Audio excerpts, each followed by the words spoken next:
Pilipinas, updated ka na ba? Bata, 6 years old na raw. Ding dong, kalat na may anak kay Lindsay.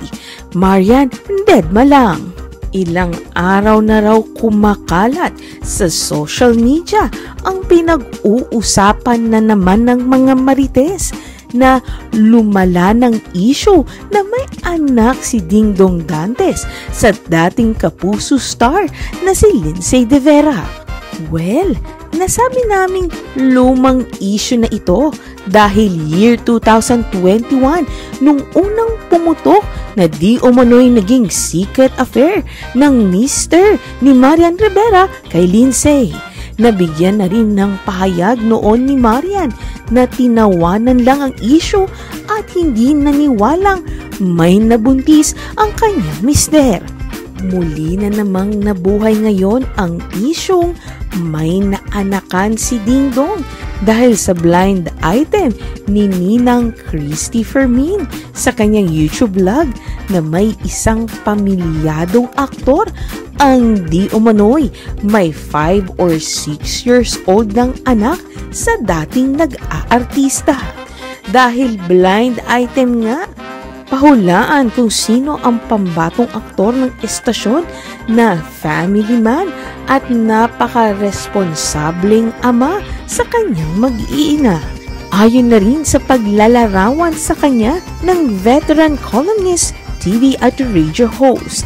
At kahit walang binanggit na pangalan si Ninang Christy, may mga marites sa social media ang pumick up sa kanyang blind item at pinangalanan itong sina Ding Dong Dantes at Lindsay De Vera.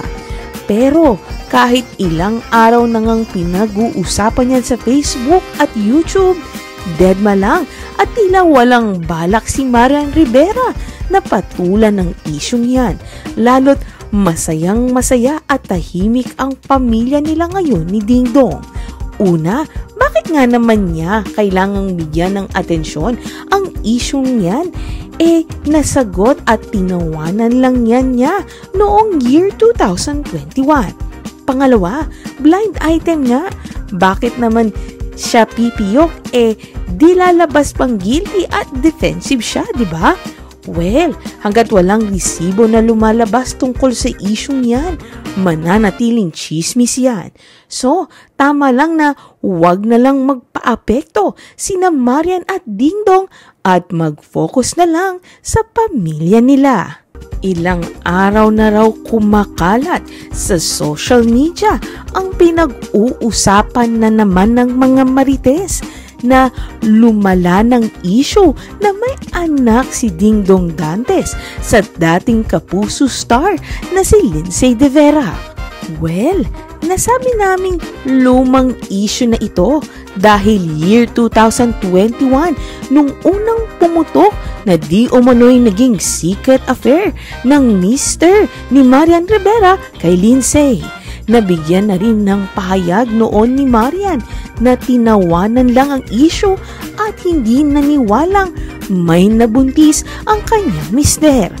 Muli na namang nabuhay ngayon ang isyong may naanakan si Ding Dong dahil sa blind item ni Ninang Christy Fermin sa kanyang YouTube vlog na may isang pamilyadong aktor ang di umano'y may 5 or 6 years old ng anak sa dating nag-aartista. Dahil blind item nga, pahulaan kung sino ang pambatong aktor ng estasyon na family man at napaka-responsableng ama sa kanyang mag-iina. Ayon na rin sa paglalarawan sa kanya ng veteran columnist, TV at radio host. At kahit walang binanggit na pangalan si Ninang Christy, may mga marites sa social media ang pumick up sa kanyang blind item at pinangalanan itong sina Ding Dong Dantes at Lindsay De Vera. Pero kahit ilang araw na ngang pinag-uusapan yan sa Facebook at YouTube, deadma lang at tila walang balak si Marian Rivera na patulan ng isyong yan. Lalo't masayang masaya at tahimik ang pamilya nila ngayon ni Ding Dong. Una, bakit nga naman niya kailangang bigyan ng atensyon ang isyung yan? Nasagot at tinawanan lang yan niya noong year 2021. Pangalawa, blind item nga. Bakit naman siya pipiyok? Di lalabas pang guilty at defensive siya, di ba? Well, hanggat walang resibo na lumalabas tungkol sa isyung yan, mananatiling chismis yan.